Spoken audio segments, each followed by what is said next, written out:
Salve meu povo, paz e bem, estamos de volta, o nosso curso, né? Mistérios do Apocalipse. Eu estou amando, adorando, eu amo teologia e ainda entender um dos livros mais enigmáticos que nós temos na Bíblia, que é o Apocalipse. Já demos alguns passos importantes, é importante também você voltar atrás, rever, reler, lembrando sempre, tá? Teologia se faz de joelhos, É isso mesmo. tá? É importante não somente ficar no racional, mas voltar, ler, rezar, meditar. Nós terminamos no último episódio, nosso episódio sobre as visões proféticas, onde mostrou-se a visão do trono com o cordeiro imolado de pé. E ele tinha um livro na mão, esse livro com 7 selos que ninguém conseguia abrir e nem ler, nem no céu, nem na terra. Somente este que teria o poder de abrir e ler o livro. E hoje, continuando com o nosso Padre Arthur querido, nós vamos então para talvez o momento central do Apocalipse, os 7 selos, revelação do sentido da história.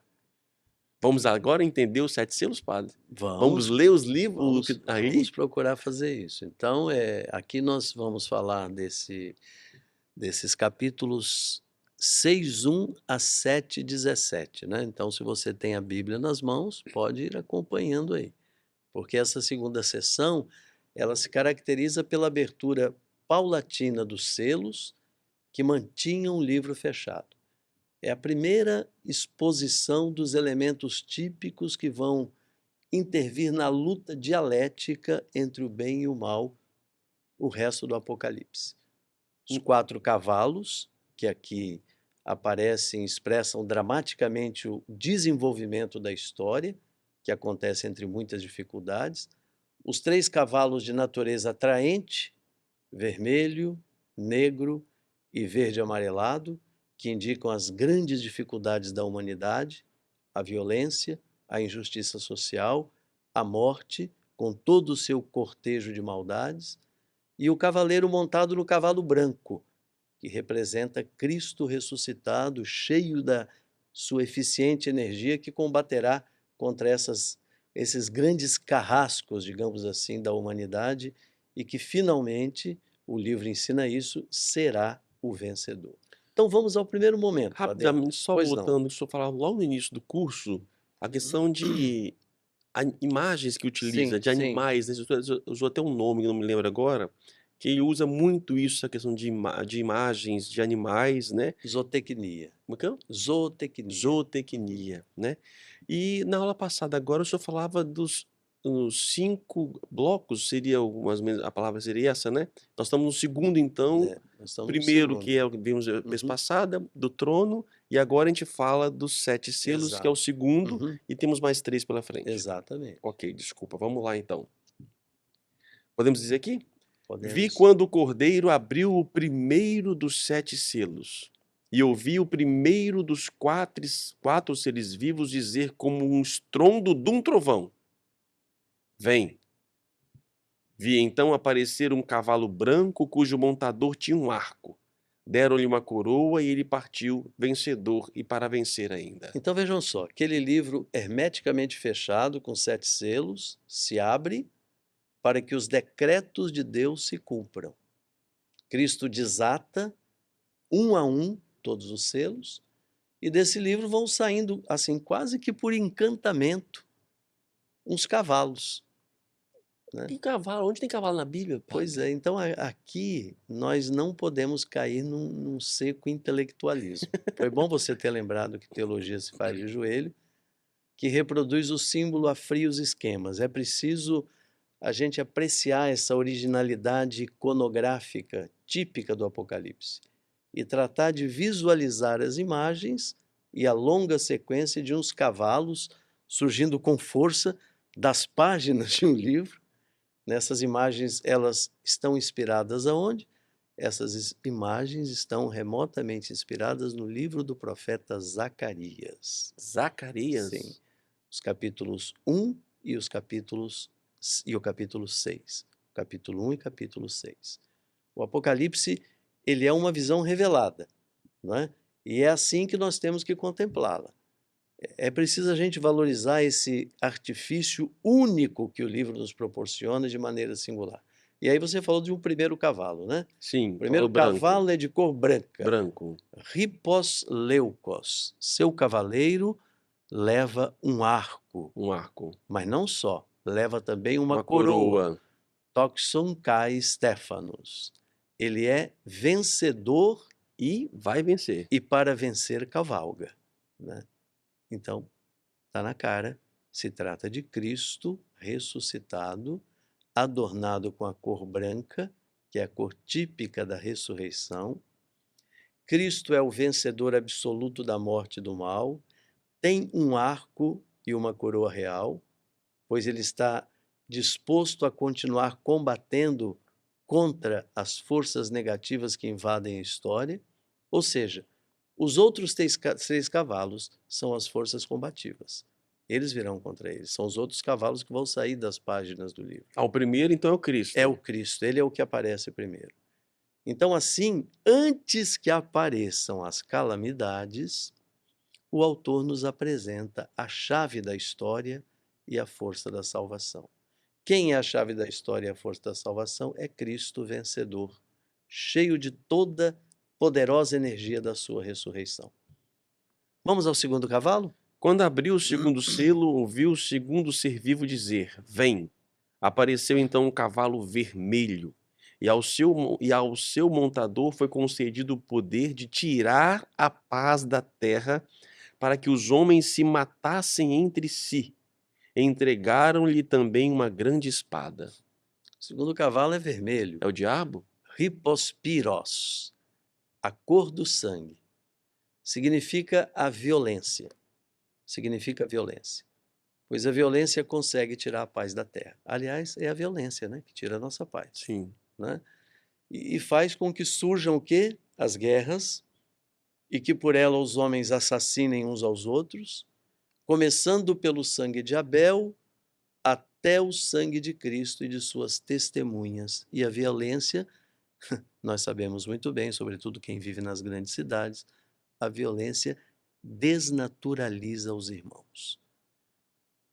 Então, ele é o símbolo da violência, o cavalo vermelho. Quando abriu o terceiro selo, ouviu o terceiro ser vivo dizer: Vem. Eis que apareceu um cavalo negro, cujo montador tinha na mão uma balança.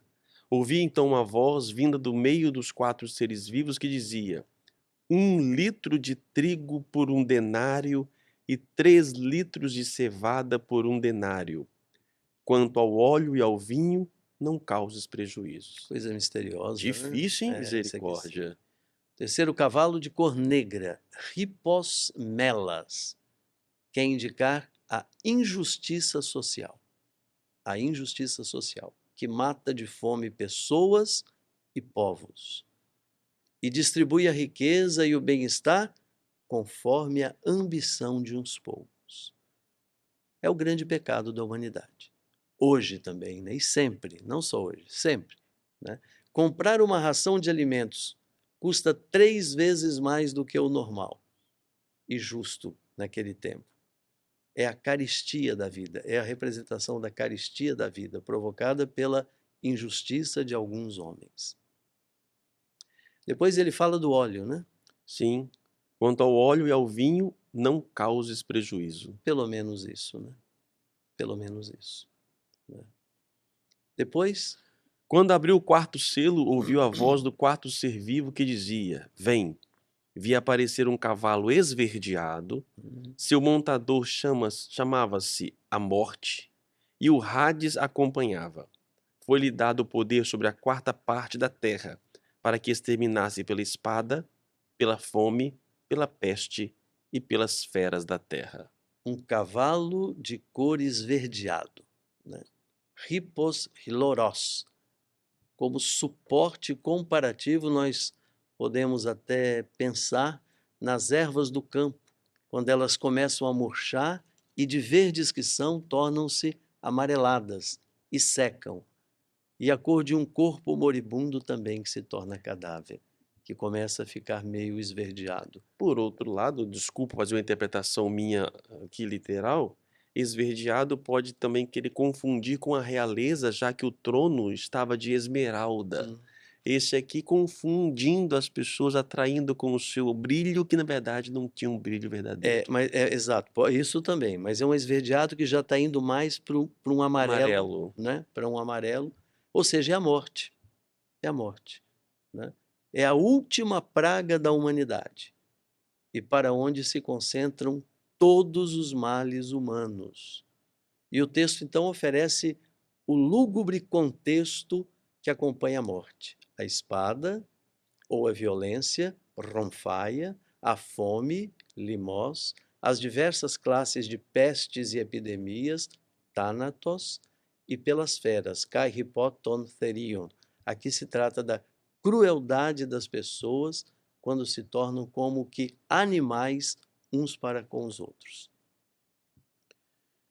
Quando abri o quinto selo, vi sobre o altar a vida dos que tinham sido imolados por causa da palavra de Deus e do testemunho que dela tinham prestado.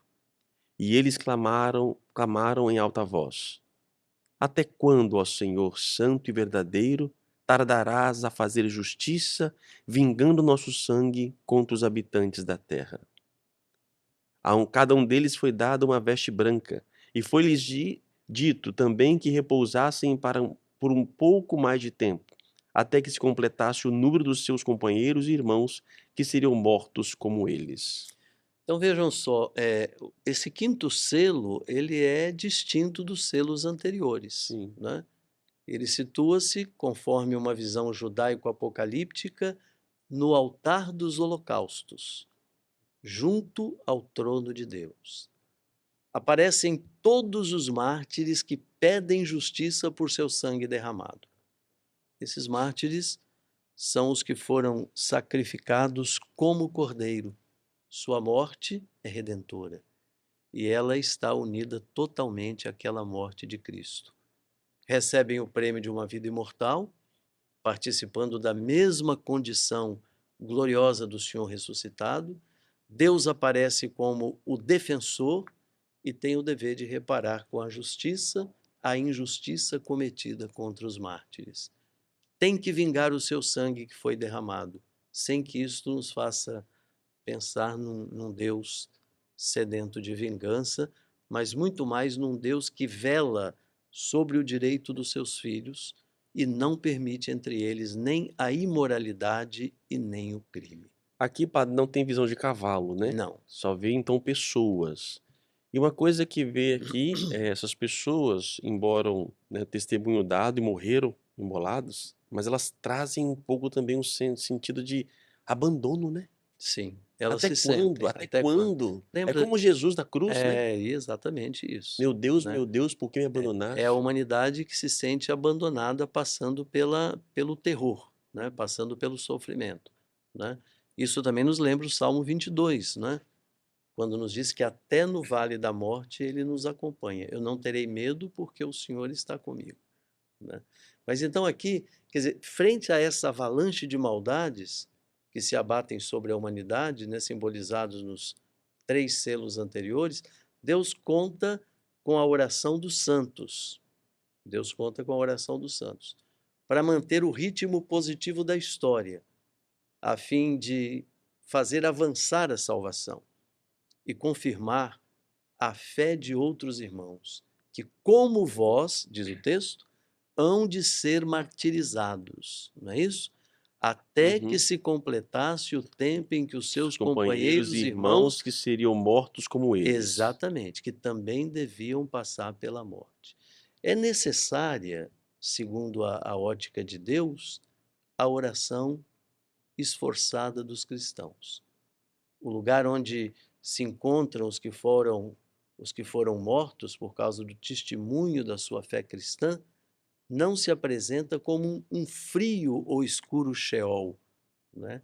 Mas um lugar perto de Deus. Eles estão sob o altar, aonde participam de quê? Da vida do Cristo ressuscitado.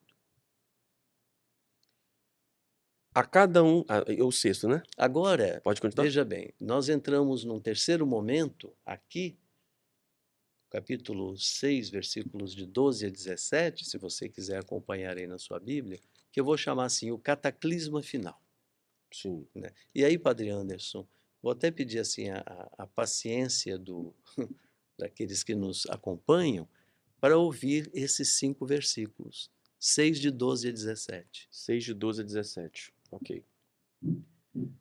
Vi quando ele abriu o sexto selo. Houve um grande terremoto. O sol tornou-se negro como um saco de crina e a lua inteira como sangue. As estrelas do céu se precipitaram sobre a terra, como a figueira que deixa cair seus frutos, ainda verdes ao ser agitada por um vento forte. O céu afastou-se como um livro que é enrolado. As montanhas todas e as ilhas foram removidas do seu lugar. Os reis da terra, os magnatas, os capitães, os ricos e os poderosos, todos os escravos e os homens livres, esconderam-se nas cavernas e pelos rochedos das montanhas, dizendo aos montes e às pedras: Desmoronai sobre nós e escondei-nos da face daquele que está sentado no trono e da ira do Cordeiro, pois chegou o grande dia de sua ira, e quem poderá ficar de pé? Então, todas essas alterações cósmicas, né, que nós temos aqui, pretendidamente exageradas e desarticuladas, querem acentuar o quê? Conforme um esquema bíblico e também apocalíptico, querem acentuar a iminente aparição divina. É Deus quem está aparecendo. Então, são sinais premonitórios da chegada do grande dia da cólera de Deus.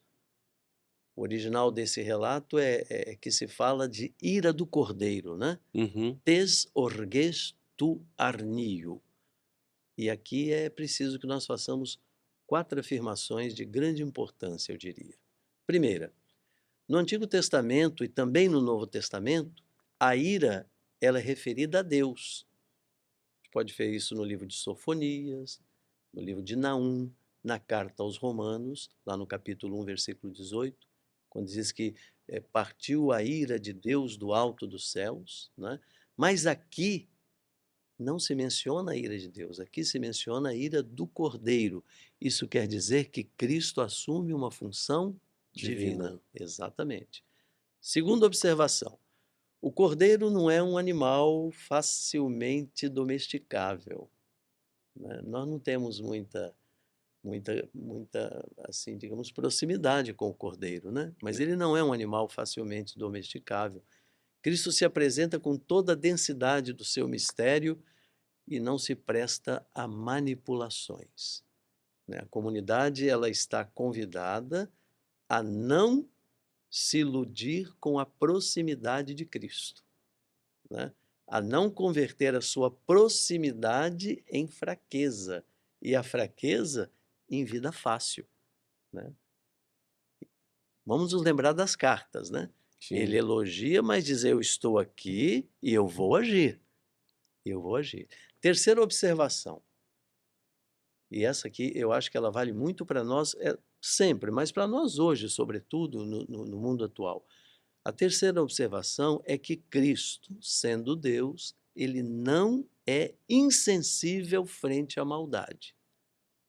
Em sua história, ele deu provas eloquentes da sua ira diante da obstinação dos homens, lhe dói profundamente a injustiça humana, e não se pode silenciar o mistério humano da iniquidade. Se não houver uma punição, se não existe justiça, né, padre? Exatamente. Então, se a ira divina é uma reação diante da postura do fechamento da humanidade, a comunidade deve saber que ela é, no fundo, a responsável ou não de provocar a ira do Cordeiro. Quem é que provoca a ira do Cordeiro? Somos nós. Nós é quem provocamos. Então, padre, essa palavra aí, esse sentimento, adjetivo e tal, não sei se é adjetivo, é complicado atribuir a Deus, né? É, Porque mas Gente, é um pecado a ira. Como é que Mas literalmente ou como metaforicamente você vai entender isto? porque no homem, segundo o pensamento do homem bíblico, tudo tem origem em Deus, né? Tudo tem origem em Deus, né?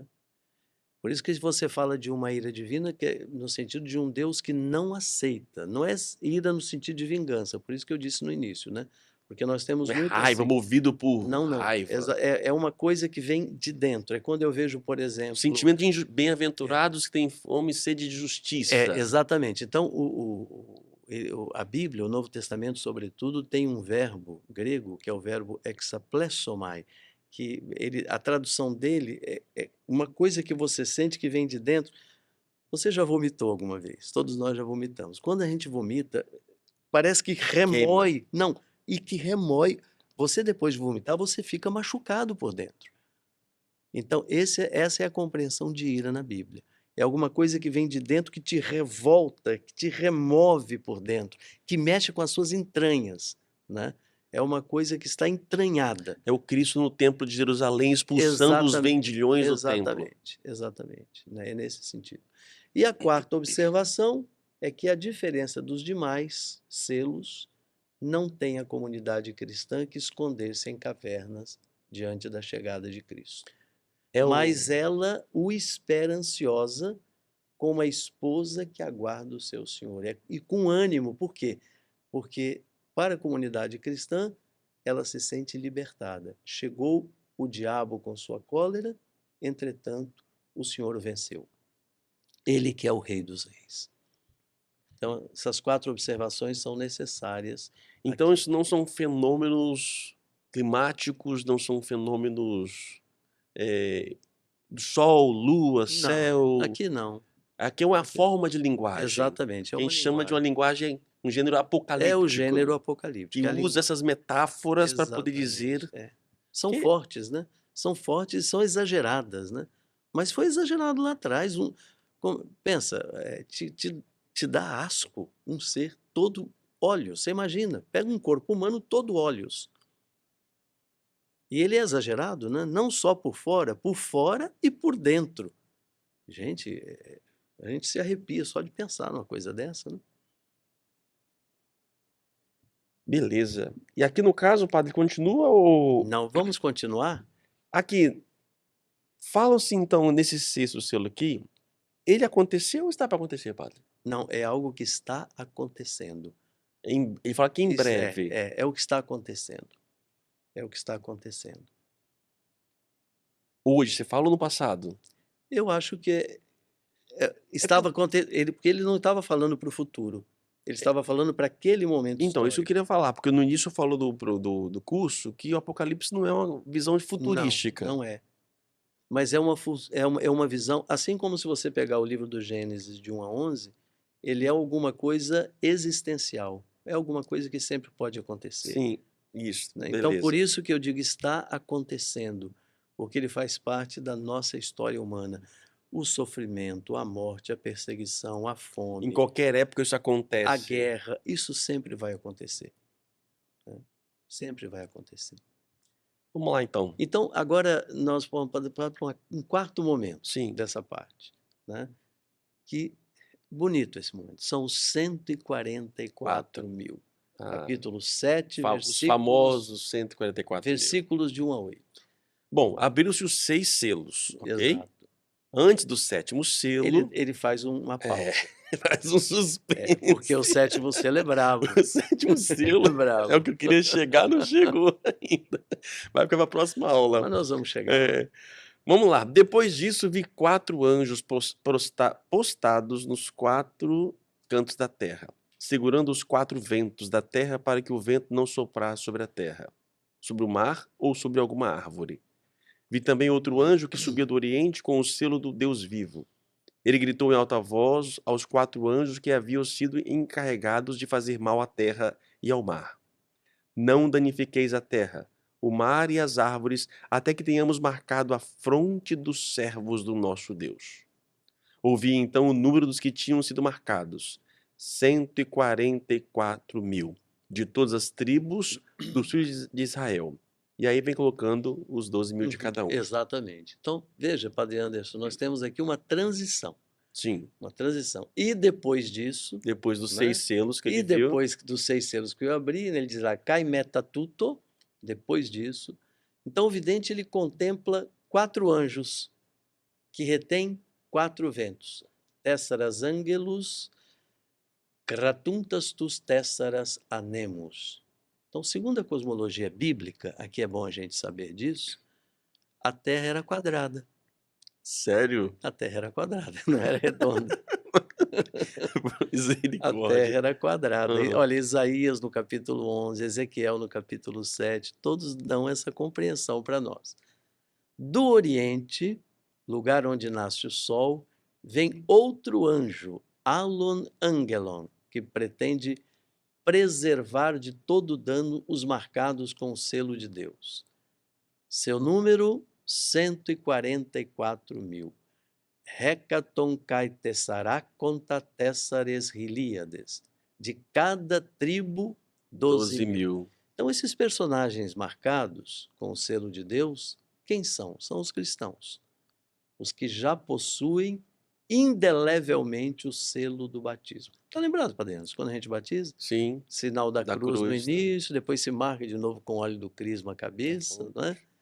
Então, essa E faz alusão também à Páscoa, também, a ou Páscoa a dos Páscoa hebreus, dos hebreus que exatamente, passavam o é sinal nas isso mesmo. portas. Então, aqui ele está se referindo ao batismo. Basta a gente ler para ter uma ideia maior disso, por exemplo, a carta aos Efésios, capítulo 1 e 4, e a 2 Coríntios também no capítulo 1. Ou seja, ele adota aqui um esquema bíblico. O autor quer significar a melhor tradição do Antigo Testamento. São os herdeiros, os legítimos do antigo Israel, ou seja, são os cristãos, os fiéis cristãos. A isso ele alude também uma mensagem significativa na ordem dos patriarcas do Antigo Testamento, começando não por Rubens, que é o mais velho, mas por Judá. É. Por quê? Porque nele se prefigura o Messias. Está lembrado? Leãozinho da tribo de Judá. Então, assim, todo o relato ele leva uma marca tipicamente cristã e ele sublinha uma especialíssima proteção divina para os seguidores de Cristo. E aí você vê que nós temos aí no quinto momento a multidão diante do trono. A multidão diante do trono. Lá no capítulo 7, de 9 a 17. De 9 a 17. Depois disso, eis que vi uma grande multidão, que ninguém podia contar, de todas as nações, tribos, povos e línguas. Estavam de pé diante do trono e diante do Cordeiro, trajados com vestes brancas e com palmas na mão. E em alta voz proclamavam: A salvação pertence ao nosso Deus, que está sentado no trono e ao Cordeiro. Então aqui nós temos uma outra mudança na narração, né? Ele novamente começa dizendo, em seguida, metatalta. Uhum. Então a ação se situa agora na transcendência, no céu. Pode-se contemplar uma grande multidão, orlos polis, diante do trono e diante do cordeiro, enopion tu trono kai enopion tu arnio. Ou seja, é universal, porque pertence a todas as nações, é inumerável, que diz ele, ninguém podia contar, né? É o cumprimento da antiga promessa feita a Abraão, gente. Né? Olha as estrelas do Depois do céu, as sacrifício de areias. Isaac, lá no capítulo 22, Deus assegura a Abraão o quê? Uma Descendência descendência incontável, como as estrelas do céu. Incontável. Essa multidão também está de pé, estotas, em sinal de vitória. A saber, na linguagem do Apocalipse, essa multidão já se encontrava participando da ressurreição de Cristo. São ressuscitados. Ademais, portavam vestes brancas, peribeblemenos estolás leucas, isto é, levavam em sua condição exterior a glória do prêmio prometido por Cristo. É o significado da veste branca no batismo, né? Da veste branca no batismo. e aclamavam com ramos de palmeiras nas mãos, foínicas en tais resinauton, portanto, com sinais de festa, porque a festa levar Domingo de palmeiras, Ramos, né? domingo de Ramos, é o sinal de festa. Eles festejavam, como se fazia onde? Na festa das tendas. Na festa das tendas, que tinha ressonâncias o quê? Escatológicas. O livro dos Levíticos, primeiro Macabeus, segundo Macabeus falam da origem dessas festas. É uma festa de alegria. E louvavam continuamente a Deus e ao Cordeiro por sua obra de salvação. Ou seja, os anjos se juntam a esta celebração com 7 motivos. Você leia para nós lá o 5:12. 5:12? É. 5:12. 5:12. Proclamando em alta voz: digno é o Cordeiro imolado de receber o poder, a riqueza, a sabedoria, a força, a honra, a glória e o louvor. Pronto, 7 motivos pelos quais eles estão ali. Como se configura essa multidão? Seguindo um diálogo convencional, que nós encontramos lá também no profeta Ezequiel, no capítulo 37. Leia para nós, por favor, Ezequiel, capítulo 37, de 3 a 4, só 2 versículos. 37, pegando aqui, 34, 39, 37. Qual o versículo? 3 e 4. 3 e 4. E ele me disse: filho do homem, porventura tornarão a viver estes ossos? Ao que respondi: Senhor Yahvé, tu sabes. Então me disse: profetiza a respeito desses ossos e diz-lhes: ossos secos, ouvi a palavra de Yahvé. É isso mesmo? Uhum. Assim fala o Senhor Yahvé a esses ossos: eis que vou fazer com que sejais penetrados pelo Espírito e vivereis. Então, pode Isso. continuar. Cobri-vos-eis tendões, farei com que sejais cobertos de carne e vos revestireis de pele. Por que eu pedi para ler esse capítulo de Ezequiel? Ossos Porque ressequidos. eu fiz uma pergunta, né? Como se configura essa multidão que aparece diante do trono e do Cordeiro? Então eu disse, seguindo um diálogo convencional, que é aquele lá do Vale dos Ossos Secos, quando Ezequiel teve essa visão de um vale cheio de ossos, e pergunta: é possível que Deus manda ele profetizar sobre os ossos para que eles vivam e se tornem de novo um povo? E Ezequiel pergunta: mas é possível, Senhor?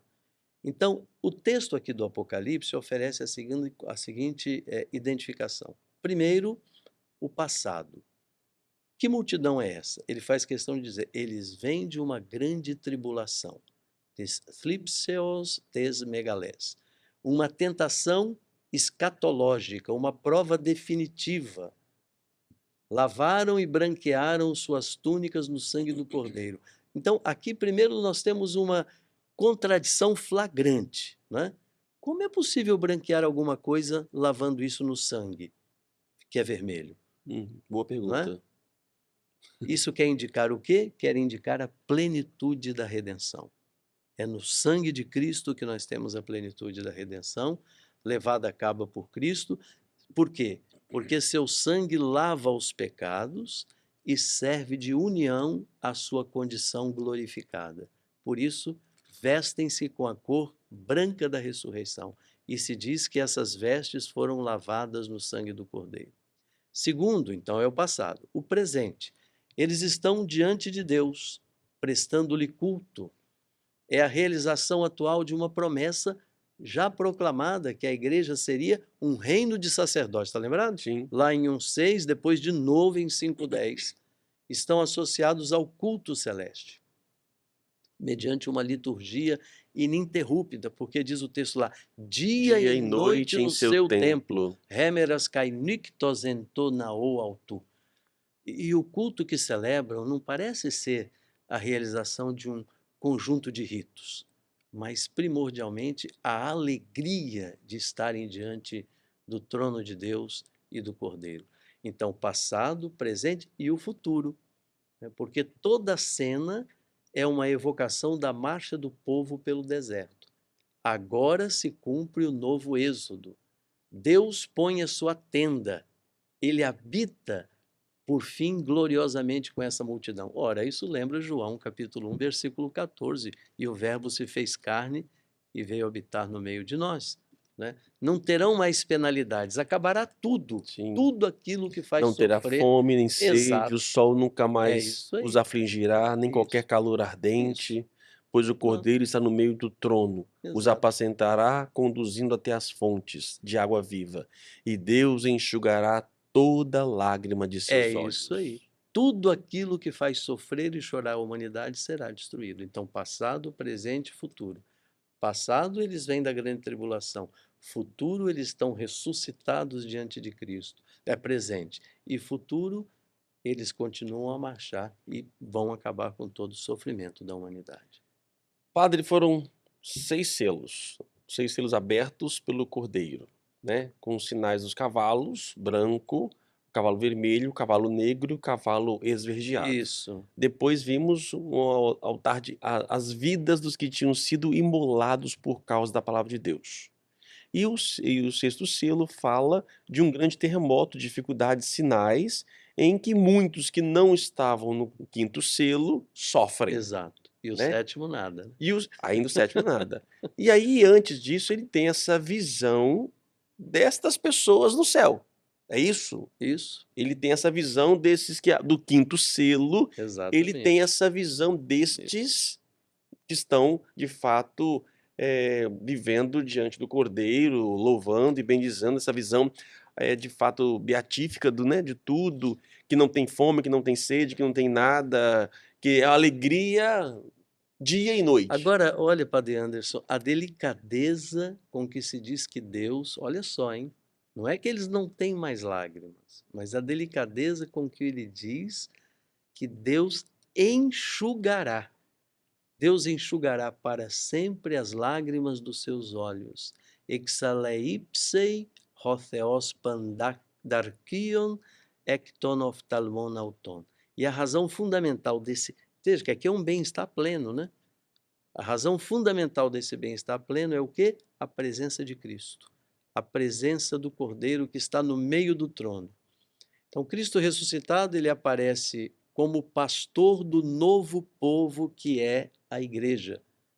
A conduz inexoravelmente até as fontes das águas vivas, até a plenitude de todos os bens definitivos.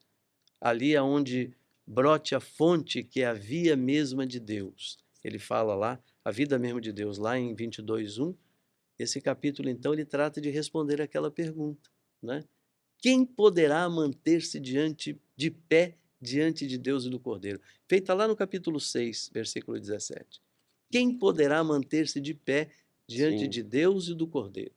Agora se responde com a apresentação dessa solene multidão, essa imensa multidão de resgatados que não se pode contar, que representa o quê?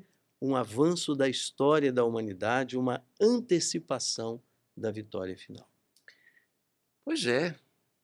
Acabamos mais um episódio, então, né? Acabamos Mais um episódio e ficou o sétimo selo. Eu só vou ler o início para você ter ideia do que vai vir pela frente.